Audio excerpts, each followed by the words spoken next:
प्रकरण 10 बँक आणि सरळ व्याज.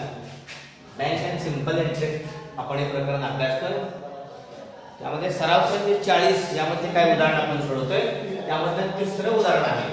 पहा काय आहे. श्रीकांतने 85,000 रुपये दर 6 दशे 7 दराने 2.1/2 वर्षासाठी बचत ठेवले, तर त्याला मुदतीच्या शेवटी किती सरळ व्याज मिळेल. आता 2.1/2 म्हणजे किती वर्षे. छान, 2.5 वर्षे. आणि आपलं सूत्र काय आहे. सरळ व्याज बरोबर छान म गुणिले द गुणिले क भागिले 100. त्यालाच आपण p गुणिले n गुणिले r भागिले 100. ही मुदत आहे. n म्हणजे मुदत आहे आणि r म्हणजे रेट दर आहे. आता सरळ व्याज किती मिळेल म्हटलेलं आहे. मुद्दल किती आहे. 85,000 रुपये. नोंद करूया. त्यानंतर दर किती आहे. 7% आहे. हा दशादशे आहे. दशादशे. दर सालाला दर शेकडा. आणि मुदत किती आहे. कालावधी 2.1/2 म्हणजे पूर्णांक आपण काय केलं विचारले 5/2. ठीक आहे. सूत्रात किमती टाकूया. सरळ व्याज बरोबर 85,000 गुणिले दर 7 गुणिले 5/2. हा 2 छेदस्थाने याला गुणिले मागे 100. बरोबर. ह्या 2 शून्य गेल्या.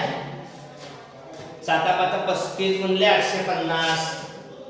मग या ठिकाणी 7 न गुणिले अगोदर 850 ला 7 0 0. ओके. 7×5 35 ला 5 भागचे आले 3. 7 8 56 आणि 3 59. याला गुणिले किती 5. 5 0 0. 5×5 25 ला 5 हातचे आले 2. 5 ने 45 आणि 2 47 ला 7 हातचे आले 4. 5×5 25 आणि 4 29. पहा या ठिकाणी भागिले 2 आहे आणि सरळ व्याज हा म्हणजे आता नेमकं होणार. 2 चौक 8. मला उरला 1. पुढे किती आले 17. 2 16. पुढे उरला 1. 15 झाले 7 14. उरला 1. 10 झाले 5 10. किती सांगा. 14,875 रुपये हे सरळ व्याज. लक्षात आलं. चौथं उदाहरण आहे. पहा काय हे व्याज मिळालं. किती सरळ व्याज मिळेल मुदतीच्या शेवटी. मुदतीच्या शेवटी श्रीकांतला 14,875 रुपये व्याज मिळेल. मुदतीच्या शेवटी श्रीकांतला 14,875 रुपये व्याज मिळेल. लक्षात आलं. ठीक आहे. त्यानंतर चौथं उदाहरण आहे. काय पहा.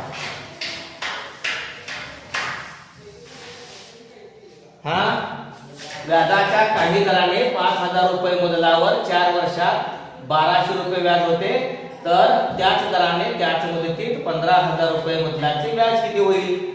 आता या ठिकाणी व्याजाच्या काही दराने म्हणजे आपल्याला दर काढायचा म्हणजे आर काढायचा आहे. सूत्र तेच. सरळ व्याज बरोबर म गुणिले द गुणिले क भागिले 100. सरळ व्याज 4 वर्षात होतंय किती 1,200 रुपये. म्हणजे सरळ व्याज बरोबर 1,200 रुपये दिलेला आहे. त्यानंतर मुदत किती दिलेली आहे 4 वर्षे दिलेली आहे. आणि मुद्दल 5,000 रुपये दिलेली आहे. किमती टाकूया. सरळ व्याज किती आहे 1,200 बरोबर मुद्दल 5,000 गुणिले दर काढायचा आहे. दर आणि कालावधी 4 दिलेला आहे भागिले 100. हा काय करायचं? अगदी बरोबर आहे. ह्या 2 शून्य गेल्या आणि मग 1200 बरोबर काय हो पलीकडे आलं? 50 गुणिले 4 200 गुणिले द. पुढची पायरी द बरोबर 200 1200ला भागिले होणार. ह्या 2 शून्य गेल्या पुढं 4 बेशब्द 12 म्हणजे व्याजाचा दर काय होणार? जसा तसे बरोबर 6 रुपये म्हणजे 6%. लक्षात आलं? आपल्याला पुढे काय दुसरा भाग यामध्ये दिलाय पहा.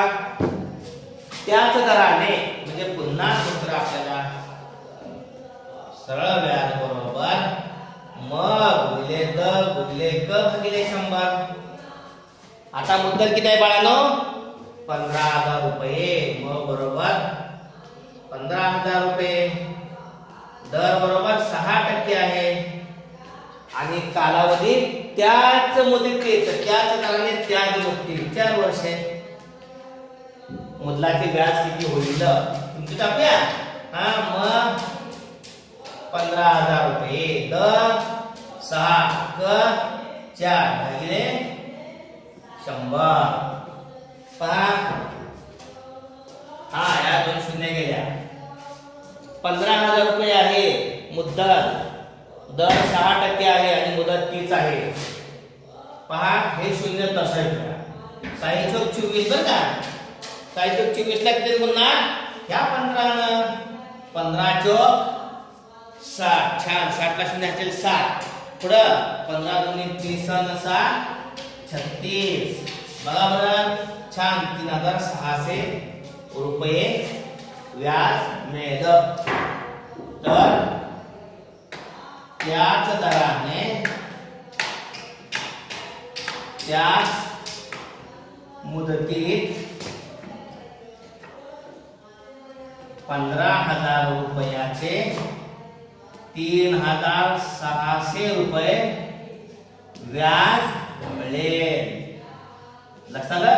अशा पद्धतीनं ते उदाहरण समजावून घ्या. समजले का? ओके. ऐका एकदा पुन्हा एकदा आणि समजावून घ्या. सराव करा. काही अवघड नाही. ओके ठीक आहे. धन्यवाद.